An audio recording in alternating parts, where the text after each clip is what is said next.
Hi, this is Triveni. Our subject is switching theory and logic design. Okay.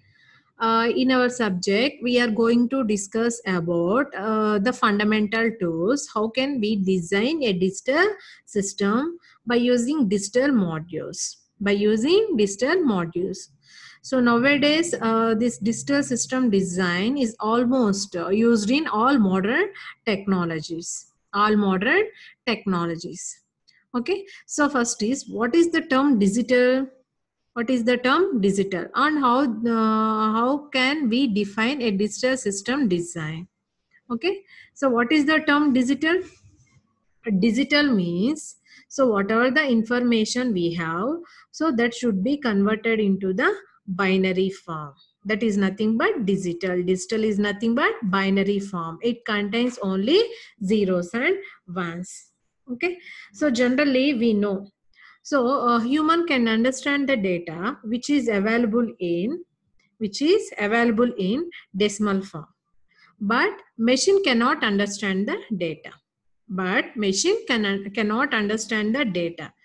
Okay, so if you want to communicate with machine, so what we have to do, we have to convert. So whatever the numbers are test, we have, that should be converted to the coded format. Okay, so the best example of the digital system is a computer. Is a computer. Okay, so by using this computer, we can send mails, or we can type the letters, or we can store the information. Okay, so whatever the information we are sending, or whatever the information we are storing, so that is converted into the binary form. That is converted into the binary form. So this is a communication between the man and machine. So these are the examples of digital systems. These are the examples of digital systems, like digital watches, computer, and pocket calculators. So these all are examples of digital systems. Okay, so digital system is nothing but interconnection of a digital modules to process the digital data. So actually this digital data is available in binary form. Binary form. Okay, so what is the term analog? Analog means that is continuous in nature. That is continuous in nature. Continuous in nature means every instant of time there exists some value. There exists some value. That is nothing but analog. If you want to transmit the data which is available in digital form, so what are the inputs to that digital modules? Discrete elements are the inputs to that digital modules. If you want to process the digital information, discrete elements are nothing but only at particular instant of times we have values only at particular instance of time. Okay, so that is nothing but digital. Okay, so what are the advantages of digital systems over analog system? So first one is ease of programmability. Suppose if you want to design a digital system for that particular application, what we have to do, we have to modify the hardware. We have to do additional changes in hardware. Okay, but in digital system we need not to do any additional changes in hardware. So how can we use for another application? How can we use? So just simply changing the program, so that we can we can use for another application. So simply by changing the dumping program, so we can use it for another application. Means no need of additional hardware is required. So that we can easy of programmability. So that is the advantage in digital system. And next, reduction in cost. So I'm taking an example. Every time our application will be changed, means every time we need a new hardware to implement that application. But what we are going to do here, we are simply changing the program, but not change the entire hardware, not changing the entire hardware. So because of that, cost of that digital system will be reduced. And also we use advances in IC technology. IC means we are using integrated chips, so that the cost of the circuit will be reduced, and it occupies less space also, okay. And next, high speed. So by using advanced digital signal processing techniques, so speed will be increases compared to analog system. And high reliability means lifespan. So reliability is high compared to the analog systems. And design is easy. So for any physical parameter or any function, we can represent in a mathematical form. In similar way, if you want to design a digital system, if you want to implement a function, we need an expression. So from that expression, we can easily design the logic circuitry. That expression is called Boolean expression. What we call Boolean expression means it requires Boolean algebra. To implement or to design a logic circuitry. So these all are advantages of digital system over analog system. See here. So this is our syllabus.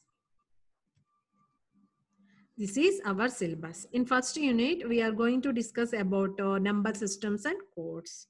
So I already told. So human can understand the data, whatever it is, or that is available in numbers or symbols or some text. But machine cannot understand. What we have to do, we have to convert these numbers or symbols into some coded format. Okay, so that the mostly used coded format is binary number system. So in this unit, we are going to discuss about basic number systems and their conversions. And also we can perform arithmetic operations. Like addition and subtraction. Okay, addition and subtraction, and how can we perform these addition and subtractions in different number systems. What are the rules to do addition and subtraction? Okay, and next, Boolean theorems and logic operation. If you want to implement or draw, if you want to design a logic circuitry, you need an expression. That expression is called Boolean expression. So by using these Boolean theorems or Boolean expression, we can simplify the logic circuitry. Means we can reduce the number of components which are going to used for or used to design use it to design a logic circuitry. So by using these theorems and expression, we can simplify the logic circuitry. Means the number of components are reduced, means the cost is reduced. Okay, so how can we simplify these Boolean expressions using Boolean theorems? And how can we draw a logic circuitry? By using the basic elements. So here basic elements are logic gates. So we already discussed, if you want to implement a digital system, if you want to design a digital system, what are the basic building blocks? Basic building blocks are digital modules. If you want to perform a particular operation or particular task, so you have to design a particular digital module by using these basic gates. That may be basic gates or universal gates or some special gates we have.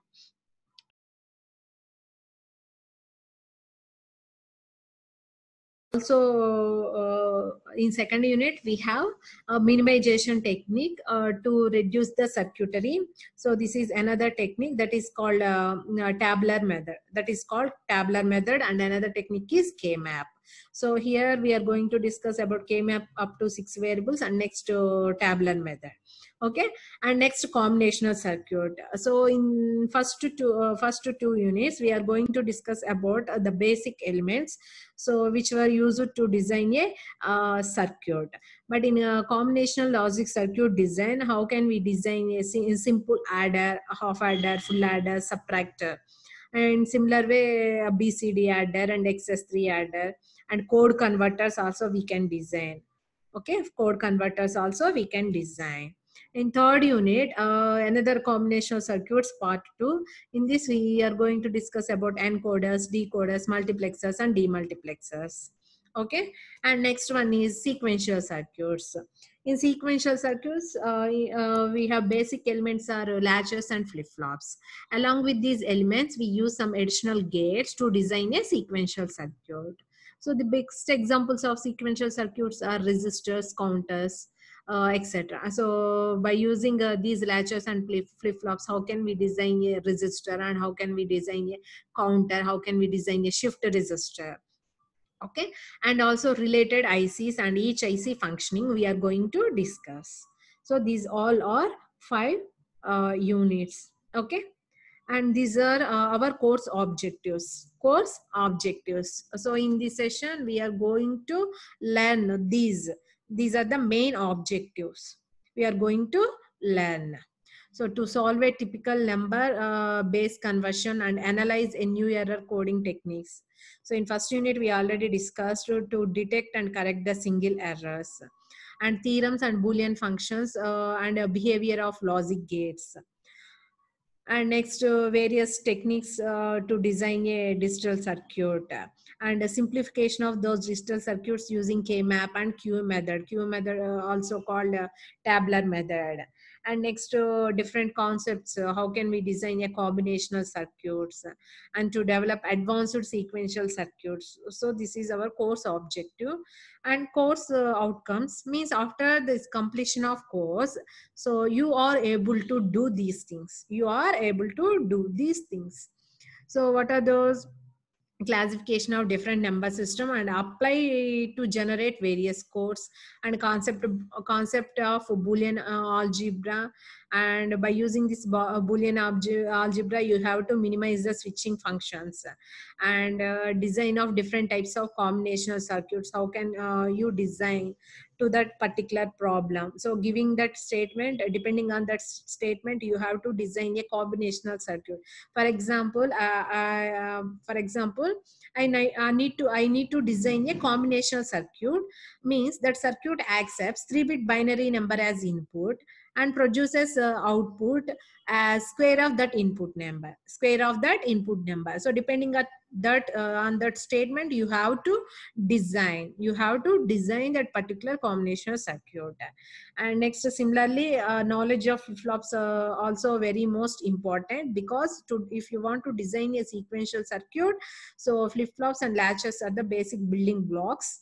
Next, the operation and design methodology of synchronous sequential circuits.